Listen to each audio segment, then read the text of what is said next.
Olá, olá! Sejam todos bem-vindos a mais um programa Vamos Debater Direito? Este é um programa patrocinado pelos cursos de pós-graduação em Direito do Centro Universitário Internacional Uninter e transmitido diretamente da TV Profissão. Eu sou o professor Silvano Alcântara, coordenador desses cursos, e hoje, para o debate, nós trouxemos uma convidada muito especial. Ela é advogada, tem diversas especializações, é mestre em Direito e é uma de nossas docentes dos nossos cursos de pós-graduação. O tema que nós trazemos para hoje é possibilidades de atuação no direito imobiliário. Eu estou falando da professora Gabriela Carmona Freiria. Tudo bem, professora?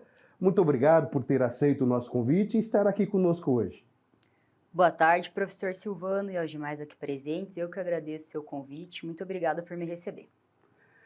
Estão conosco também as minhas colegas de trabalho, as tutoras de nossos cursos, a professora Priscila Bortolotto Ribeiro e a professora Jennifer Manfrim. Olá, Gê, tudo bem contigo?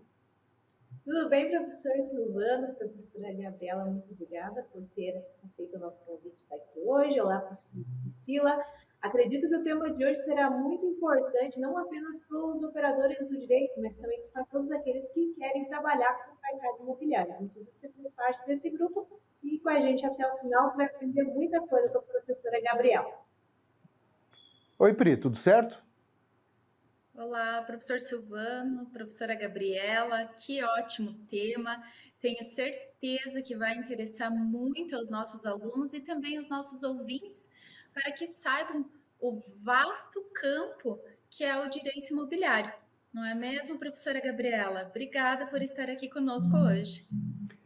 Veja, professora, quando nós pensamos o nosso curso de Direito Imobiliário em pós-graduação, o objetivo maior era que os alunos, não só operadores do direito, viessem para conhecer muito mais do mercado imobiliário, legislação principalmente, porque nós sabemos que nesse ramo muitos profissionais trabalham, militam como profissão, como corretor de imóveis, por exemplo.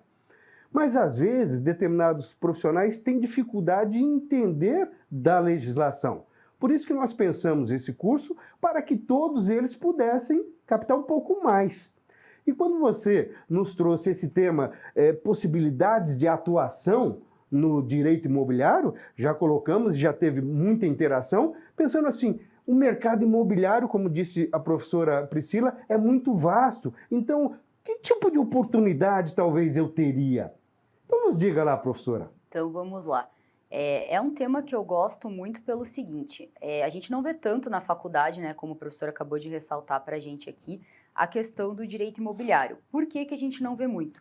Porque ele é uma parte do direito privado e dentro dele existem muitas outras coisas que a gente pode trabalhar. Então, dentro do direito imobiliário, o que que a gente tem? Nós temos funções urbanísticas e daí você se pergunta, o que que é? É questão de delimitação, de terreno, para ver o que que vai usar, o que que não vai usar. Nós temos questões de investimentos imobiliários, e isso junta com o que o professor comentou agora há pouco, pelo seguinte, na questão de investimentos imobiliários, realmente nós temos mais corretores atualmente do que advogados, porque depende mais de uma administração, um cuidado. Nós temos condomínios, nós temos a tão famosa lei das locações, que é o que a gente vai abordar um pouco mais para frente. Então, temos todos esses raminhos, né? Ainda não falei todos, porque, né, como a Priscila já deixou bem claro, e o professor Silvano, é um ramo muito amplo, todos esses ramos em específico para a gente atuar.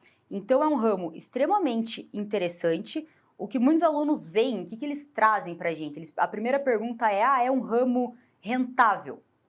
Não tem como a gente responder isso, né? Eu acredito que se você gostar, você amar o que você faz, você estudar, você vai ter esse retorno, né, professor? Então, eu acredito que é muito, muito bacana, assim, essa questão. E ficando dentro ali de locações especificamente, o que a gente vê, né? A gente vê a lei de locações inteira, isso é o que eu mais gosto nessa pós, o que é muito raro em outras, porque como todo mundo sabe, a lei de locações ela é extremamente extensa, então muitas vezes você não consegue em algum curso, algum aprimoramento, você dar essa lei inteira. Então, foi uma oportunidade ali também que a Uninter deu para tanto corretores, curiosos, porque nós também, não sei se o senhor sabe, professor, nós temos estudantes de graduação que estão fazendo curso porque trabalham em escritórios e o escritório exige esse conhecimento imobiliário que muitas vezes não tem na grade curricular. Eu, por exemplo, na minha grade curricular não tinha nem como matéria optativa e nem como matéria fixa essa questão do estudo. E dentro da lei de locações, onde é que a gente fica? A gente fica ali na compra e venda, a gente fica na cessão, fica na confecção de contratos, até porque a gente nunca pode usar um único contrato ali. Eu vou fazer uma compra e venda para o professor Silvano. Eu não vou poder usar o mesmo contrato para a professora Priscila. Eu vou ter que olhar as atenuantes, as particularidades. Então, o advogado ele trabalha muito nessa parte, onde o cliente ele confia muito no nosso trabalho. Porque não basta o professor Silvano chegar para mim e falar: nossa, Gabriela, gostei daquele terreno. E eu vou falar para ele: não, tudo bem, eu faço o contrato. Não, você vai ter que analisar, ver todas as certidões, ver se ele pode comprar, ver se o imóvel está devendo alguma verba para o nosso governo, para o Estado, ver se o proprietário, né, que quer vender não está respondendo a alguma outra ação, né, que lá na frente, quando a gente chegar na parte do registro do imóvel, vai travar essa venda. Então, o trabalho do advogado ele é bem vasto nessa parte não só do direito imobiliário, como também na parte das locações. Perfeito. No começo você falou uma frase que eu comungo e que nos chega essas perguntas, é claro, do estudante de graduação, mas de maneira geral até o pretenso estudante também. Professor, qual que é o ramo do direito que mais dá dinheiro, não é?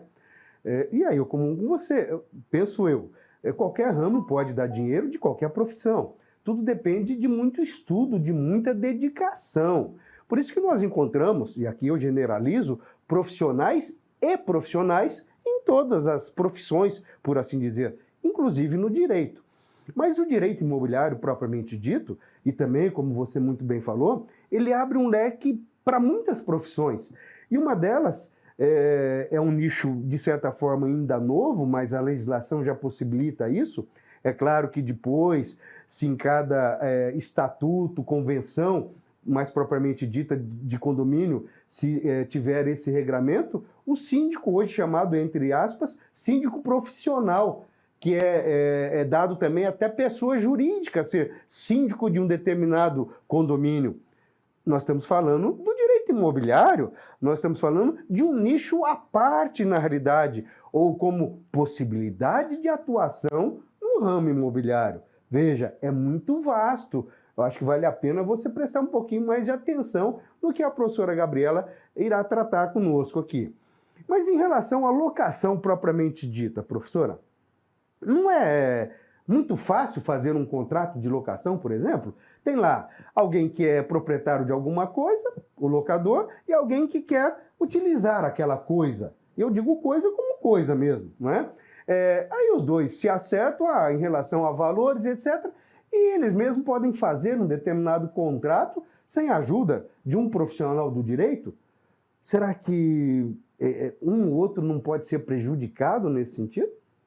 Sim, professor, até aproveitando o seu gancho, voltando minimamente, está cada vez mais comum a questão dos síndicos de condomínio, né? O meu próprio prédio foi substituído por um assim, né?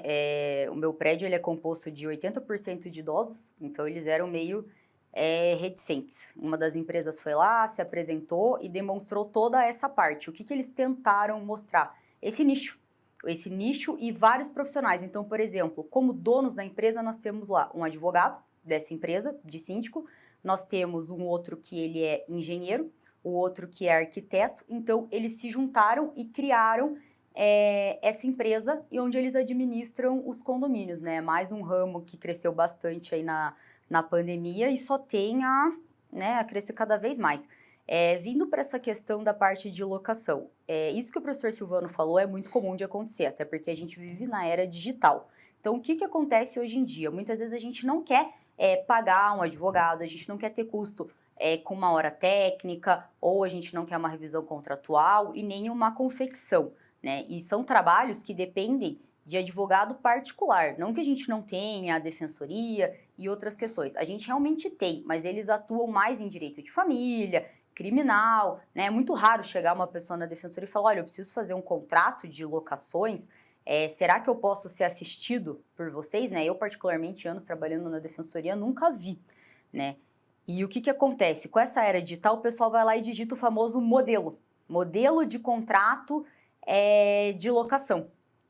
E assim, não que os modelos não sejam bons, mas realmente a gente precisa adaptar cada caso. Uma outra curiosidade, muitas pessoas colocam nesses contratos lá a palavra inquilino, colocam para cá, colocam para lá. Apesar da lei chamar lei do inquilinato, em nenhum artigo da lei você vai achar a expressão inquilino. Você vai achar locador, locatário e sinônimos. Então, apesar da lei ter esse nome, você não encontra. Outras coisas que as pessoas fazendo sozinhas, elas acabam esquecendo. Por exemplo, um valor de caução. A gente pensa que isso é muito importante para quem é proprietário desse imóvel, mas isso também é tão importante para quem vai alugar quanto para quem é dono. E daí, se você me perguntar, não consigo vislumbrar. Por quê? Então, eu comento com você. Mais um outro caso também comentei, né, com a professora Priscila na data de hoje. Se nós fazemos um contrato de locação e colocamos uma caução, colocamos um bem em garantia, a partir do momento que, por exemplo, eu alugo um imóvel do professor Silvano, tá? E eu começo a ficar em débito ali 1 mês, 2 meses, 4 meses, e vai passando, e o professor Silvano diz, olha, não consigo continuar com essa relação, não é possível que ela não saiba que ela está me devendo, pois nós temos um contrato, e esse contrato me dá uma obrigação, e qual é a minha obrigação? Pagar em dia, né, para não ter ali uma moradia gratuita. O professor Silvano, ele vem e diz que ele quer entrar com uma ação de despejo e uma ação de cobrança. Aí a gente bate na trave, né, no primeiro caso. A grande parte dos advogados ajuiza essa ação, sabe onde, professor? No juizado especial. E não pode. Não pode porque a ação de despejo, ela é uma ação especial. E ela só pode ser feita pelo proprietário. Você pode ajuizar somente a ação de cobrança no juizado especial? Pode. Muitas pessoas fazem isso. Agora, se você não quiser perder tempo, fazer a ação de despejo juntamente com a cobrança, você tem que ir para a justiça comum. Não tem como fazer essa ação no juizado especial.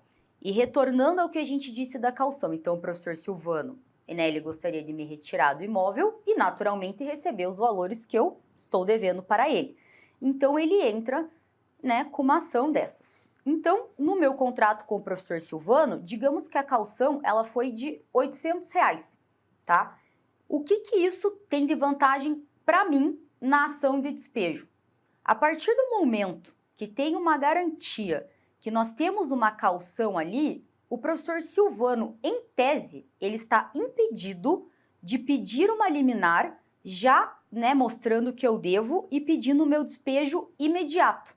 Essa é uma segurança que eu tenho de que mesmo devendo, eu ainda vou ter um teto. Tem uma garantia de pagamento? Tem uma garantia, eu tenho um teto. Uhum. Esse é um cuidado que um advogado toma, que as partes sozinhas não tomam.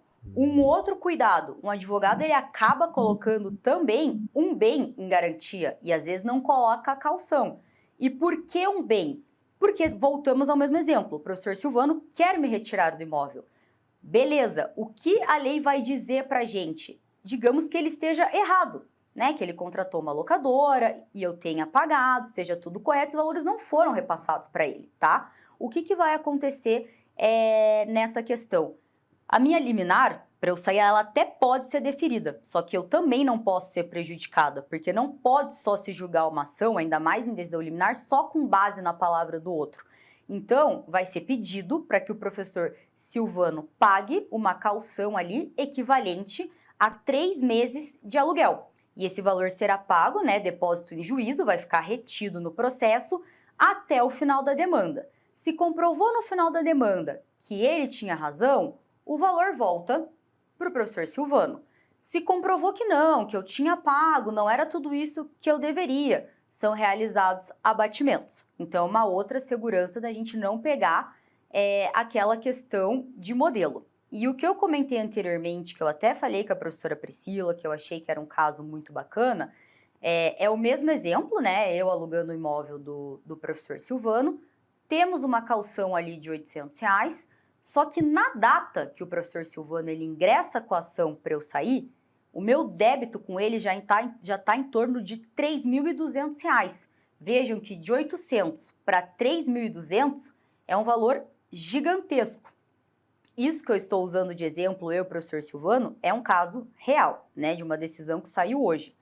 Em primeiro grau, não foi conseguida a decisão liminar, né? O que a juíza entendeu, professor? Que ela deveria notificar, primeiro, a parte, né, para ele tomar ciência de que ele deve, apesar que pelo valor expressivo já dá para ver que ele deve alguns meses, e em segundo lugar, notificar também para que ele pague, para que ele tome alguma providência. Só que aí que é o que eu digo, que a locação ela tem os seus mistérios. Como é que você vira para o seu cliente e fala para ele também que ele não pode cumprir a caução, né, dos 3 aluguéis em depósito de juízo para até liminar? Porque um artigo de lei da Lei de Locações diz que se tiver caução, não pode ocorrer o despejo por liminar. E o que a gente acabou fazendo nesse caso? Você estuda ali mais um pouquinho, porque isso que é lindo no direito imobiliário, você tem que saber direito civil, tem que saber direito de família, tem que saber direito das coisas, obrigações, tudo trabalha em conjunto. Então, com isso, a gente acabou fazendo um recurso para o nosso tribunal aqui. E o que a gente tentou explicar no recurso? Não está se discutindo se a parte deve ou não deve. A gente puxou isso para execução, professor. Por quê? Porque na questão da execução, a gente não tem audiência na execução de alimentos, por exemplo. Eu não tenho que provar que a mãe deve, que o pai deve. Eu junto o título, tá? Nesse caso, eu apresento para o juiz o débito. Ele deve 3.200 e a caução é 800. Então, assim, para que notificar essa parte? Para que já não ter uma liminar? Para que já não ter um despejo? Ele não sabe que ele deve? Então, foi justamente isso que o tribunal entendeu na decisão de hoje. Eles deram uma decisão dizendo assim, com todo respeito, né? Eles falaram ao julgador de primeiro grau, num valor tão expressivo quanto esse, não há necessidade de notificar sobre o débito, porque ali a gente volta para obrigação. Se eu pactuei um contrato com você e eu não estou pagando, eu sei qual é a minha obrigação. Então, eu sei que eu estou devendo para você. Então, eu não tenho que ser notificado disso. E num valor tão expressivo, mesmo que o meu cliente, se fosse permitido ele pagasse os 3 aluguéis para ficar em débito em juízo, fizesse qualquer coisa, esse valor também seria inferior ao valor da dívida. Então, o tribunal entendeu que sim, que ele deve ser notificado imediatamente, né, reformando totalmente, indo contrário, né, à decisão inicial ali de primeiro grau, onde foi determinado, então, que esse inquilino saísse do imóvel de forma imediata. Então, é mais um dos ramos que a gente acaba vendo ali. Você falava, professora, que no caso específico de locações, então nós temos uma lei especial que trata de locações, como também tem o Código Civil que está ali para servir de maneira subsidiária, pelo menos. Mas aí me veio uma coisa na cabeça. Além disso, o CDC, o Código de Defesa do Consumidor, pode ser utilizado também no caso específico de locações, professora? Professor, sua pergunta ela é muito importante e ela é muito recorrente, né? Eu recebo ela de inúmeros alunos. Já é pacificado ali pelo STJ que não, né? A gente não pode usar o CDC. Não só por ser uma lei especial ou por ter o Código Civil, não é por isso. A gente não pode utilizar o CDC porque a gente não tem uma relação de consumo, né? Porque, na verdade, ali a gente tem a coisa, né? Igual o senhor falou no começo, e mediante uma prestação, né, pecuniária, alguém vai utilizar. E a gente não entra ali no CDC, no artigo 2º, no artigo 3º, na definição de fornecedor e consumidor. Então, já foi pacificado que não. Não se encontram sujeitos à relação. Não encontra. Perfeito. Professora. Diga lá, Gê. Aproveitando o ensejo desse assunto sobre a alocação, como os tribunais têm entendido a participação do fiador? Os bens do fiador, inclusive os bens de família, ainda respondem pelo eventual débito do aluguel? Muito boa também a sua pergunta, né? Ela vai de nicho com o que a gente falou ali entre interligar as matérias. Se a gente parte para a esfera trabalhista, né, que eu também atuo, a gente consegue ali, numa eventual ação, você pede a penhora do bem. Não é dado, né? Bem a tese da impenhorabilidade do bem de família. Só que a gente bem sabe que no direito nós temos inúmeras exceções. E essa pergunta da professora, muito bem colocada, é uma dessas exceções, né? Atualmente o STJ, ele tem entendido que no caso do fiador, né, existe sim a possibilidade de ter essa penhora do bem de família, porque ele é o garantidor, né? Então, quando a gente faz ali um contrato e que tem o fiador, primeiro a gente já tenta receber do próprio inquilino em si. Não conseguindo, você tenta o fiador. Óbvio, se vocês forem procurar em livros, jurisprudência, a gente vai acabar, né, encontrando divergências sobre esses assuntos. E nada impede também que no futuro venha novos repetitivos, mas atualmente existe sim, né, na questão de locação, a possibilidade de penhorar bem de família para pagar a dívida de locação. No caso do fiador. No caso do fiador. Diga, Pri. E em relação à cláusula de renúncia, a professora poderia falar um pouquinho sobre ela e nos dizer se ela é válida nos contratos de locações? Vejo muitos colegas de trabalho, né, fazendo a mesma pergunta da professora Priscila e até trazendo essa matéria como preliminar, né, nas ações. O que não vem ao caso, porque também, né, além de ser repetitivo, estar na letra da lei, a partir do momento que a gente faz um contrato e a gente volta lá no iniciozinho ao que o professor Silvano falou sobre utilizar modelo ou a gente fazer o contrato, se a gente coloca uma cláusula de renúncia lá, desde o início que eu assinei aquele contrato, de que eu tenho ciência, eu já sei, né, que essa cláusula de renúncia ela é válida. Eu não tenho como falar que ela não é, né? A partir do momento que ela está lá e foi explicado para as partes, tudo foi instruído, então ela passa a ser válida. Diferente ao cenário que a gente volta de novo ao que o professor disse. Temos um imóvel aqui, não temos advogado, nós fazemos o contrato, o professor coloca ali essa cláusula de renúncia, eu nem sei o que é, como, por exemplo, eu sempre utilizo a questão do foro competente para julgar eventual ação, né, que é muito que se bate na tecla, quase todos os nossos contratos têm, mas se você perguntar para uma pessoa, né, mais vulnerável, mais humilde, o que significa isso? Ela também não sabe, e eu assinar. Obviamente, num caso como esse, eu vou poder contestar essa cláusula de renúncia, mas é muito difícil, né? Eu vou ter que conseguir comprovar que eu nunca ouvi falar, que né, não me foi explicado, então é pacificado sim que é permitido ter cláusula de renúncia nos contratos. Além do que, eu vejo, voltando na coisa do modelo contratual, é exatamente isso. Em determinados modelos, existem palavras que só o operador do direito vai entender e que as pessoas, os leigos, podem fazer esse contrato colocando só aquilo que lhe interessa, nome, endereço, enfim, o objeto e a obrigação principal, e deixam essas outras coisas para depois. E pode sim, um daqueles já está sendo prejudicado desde o início, não é verdade? Em relação ainda, professora, ao fiador, o fiador, mas sem caução. O fiador, propriamente dito, que tenha um patrimônio que possa responder pelo débito.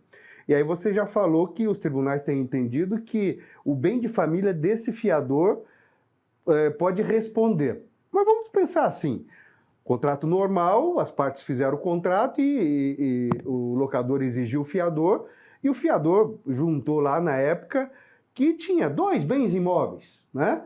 Viu-se as matrículas, tudo bem, tudo bem. E numa sequência natural, esse fiador, ele se desfez do patrimônio que ele tinha sem avisar ninguém. E vamos pensar assim, o contrato foi feito entre as partes e não tinha nenhuma cláusula lá que se o patrimônio do fiador fosse desfeito, ele teria que colocar alguma coisa no lugar. Não tinha nada disso. E no final das contas, o locatário ficou devendo alguma coisa e o fiador também não tinha com o que responder. Como fazer o locador nesse caso? Então, professor, gosto muito desses exemplos, porque são os casos da vida real, né? Geralmente o que a gente fala, essa é a verdadeira selva, né? É o que realmente acaba chegando para a gente no escritório. É por isso que eu bato muito na tecla também da questão do compliance, né? Que é isso que o professor falou agora. Antes de fazer um contrato ou alguma questão, pegar, né, um advogado para ele mostrar as questões anteriores, porque a gente pensa muito no agora. Então, o professor falou certo, agora eu vou querer o professor como fiador. Ele vai me indicar o bem A, o bem C, né? De A a C, perfeito, eu vou pensar, bom, né? Não que a gente chame a pessoa seja fiador para pagar, mas tá garantido. E da mesma forma que quem, né, aceite que ele seja o fiador. E utilizando o exemplo do professor, chega lá na frente, eu tô devendo, né? O professor vem também e tá devendo. Temos 2 pontos importantes. Primeiro, a partir do momento que a pessoa fizer a ação ali na parte ainda de conhecimento, que é o que a gente chama, para me cobrar, né, fazer uma ação de cobrança, a pessoa ela não pode esquecer de me colocar, né, eu, devedor, e não pode esquecer de colocar o meu fiador. Esse é o primeiro ponto. Porque o que acontece? Você se desfez de todo o seu patrimônio, beleza. Só que se eu faço ação e esqueço de colocar você na de conhecimento, na hora de eventual execução, eu não consigo atingir você como meu fiador. Esse é o primeiro ponto, tá?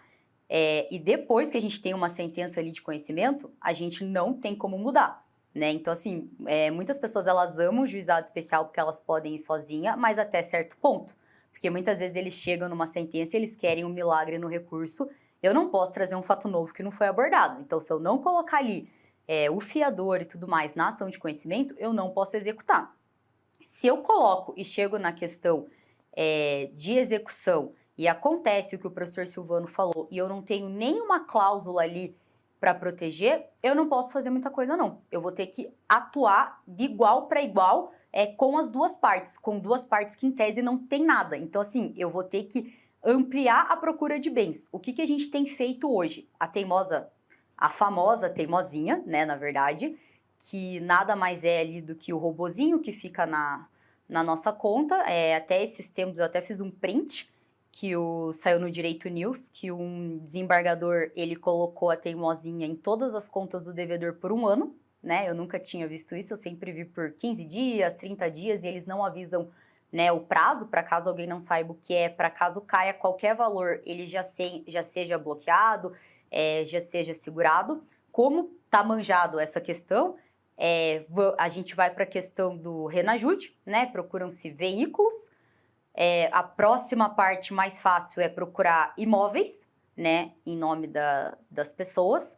E como tudo isso já ficou muito mais tranquilo, as pessoas elas sabem hoje em dia, né, esconder os bens. Então, o que a gente faz? A gente vai pro FGTS, a gente vai pro INSS, vai para a junta comercial, tá? Procurando ali se essa pessoa ela tem empresa, alguma questão nesse sentido, e a gente consegue daí pedir penhora de cotas, né, empresariais. A maioria das pessoas ou são empreendedores individuais ou com sociedade.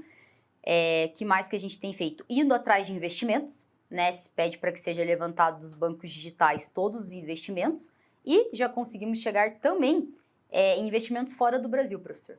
Que coisa boa, ou seja, buscar patrimônio que responda pelo débito. Professora Gabriela, foi muito bom tê-la conosco, mas o nosso tempo é muito curto. Infelizmente, chegamos ao final. Se você quiser se despedir dos nossos telespectadores, fique à vontade. Tá bom. Primeiro eu queria agradecer, né, o convite da instituição, essa oportunidade de estar aqui. Eu comentei com vocês que o tema era longo, né, que o tema era amplo, que tem muita área, tem muita coisa. Então, muito obrigado. Espero que vocês tenham gostado e entendido um pouquinho mais sobre a lei de locações. Professora Priscila? Professora Gabriela, muito obrigada. Com certeza ficou claro que a professora trouxe, e principalmente a questão de que, mais do que nunca, a importância do profissional, né, do advogado, nos contratos imobiliários, não é mesmo?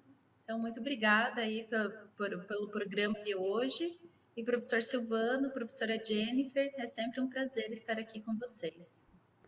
Professora Jennifer? Muito obrigada, professora Gabriela, foi muito esclarecedor as suas argumentações, nos explicou muito. Acho que é o que a professora Priscila falou mesmo. Fica o conselho, se você tem condições, procure um profissional de direito antes de entabular um contrato de locação, para depois não ter esses vários problemas que a professora citou ali.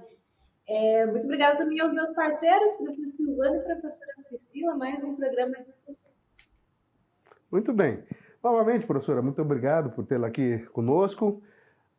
Obrigado às minhas colegas de trabalho e a todos vocês que estiveram conosco até esse momento. Um forte abraço e até o próximo programa.